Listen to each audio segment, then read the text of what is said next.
to meet you. Hi, I'm Nancy. Nancy, that's my mom's name. My dad named me after my great aunt who was a slave.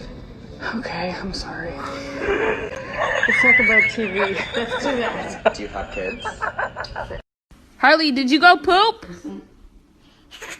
Did you go poop? No. Hey, got that cake. Hey, got a cake. Hey, got a cake. Hey.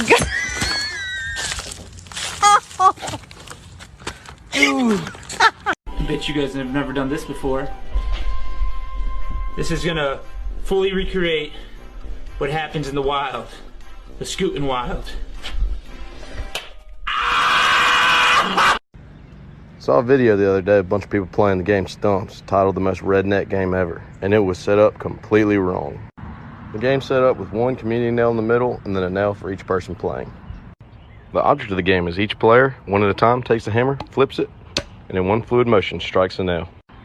If someone strikes your nail but it doesn't come all the way flush into the wood, you have to take a sip or more of your beer depending on how far the nail is sunk. If the community nail is hit, everyone has to take a sip of their beer. Once the nail is driven all the way flush into the stump, the person whose nail that was has to finish their beer and is out of the game. Once community nail is driven in, everyone has to finish their beer, but the game's not over until one nail's left standing. If you miss a nail, you have to drink. Going clockwise around the stump, a player can either flip the hammer for 1 strike, go through the legs for 2 strikes, or go behind the back for 3.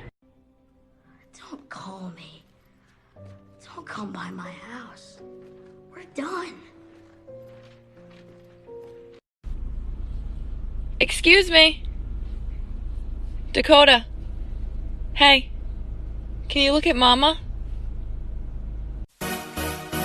Sometimes something beautiful happens in this world. I'm semi, I stay automatic. Money add then multiply, I call it mathematics. She told me put my heart in a bag, and nobody gets hurt. Now I'm running from the mouth, I'm not fast, so I'm making it work. Take me to New York, I'd love to see LA. You yourself are worth somewhere in the vicinity of $9 or $10 billion today. I only say that because I've got a follow-up question. Okay. What's with the Honda?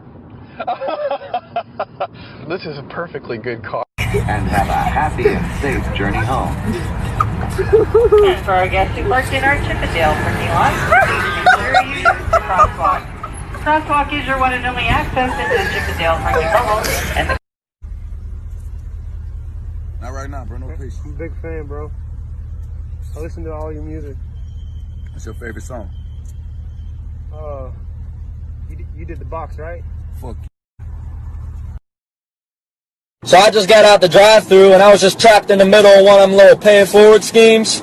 So I get up to the window and the lady's like, "Don't worry about it. The dude in front of you just paid for you." So I'm like, "Bet. I feel like a good person today too. Shit, let me pay for the person behind me." I should have known what I was getting myself into when this bitch looked at me and said, "Are you sure?" But I was like, fuck yeah, I feel like a good person. I could use some good karma today. You know what I'm saying? So shit, here's my card. I got it. Ball out, right? So the lady come back and hand me my receipt. And would you believe these fucking assholes behind me ordered $49.56 worth of fucking food? Now what the fuck was they trying to feed all the starving children in Africa? We were at Taco Bell, bitch. My meal was $2. What'd you get, a 50-layer burrito? I wasn't aware that the family from Cheaper by the Dozen 3 was in the car behind me when I made my fucking decision. All I know is I better have good karma built. I'm not putting on my seatbelt. You ain't putting your seatbelt on? Thug life. What? Thug life. No seatbelts? Not for me. Hey, man. Thugging it. Hey. Tupac was one of the biggest thugs I know, and he always wore his seatbelt. That's a good point. That's a real good point.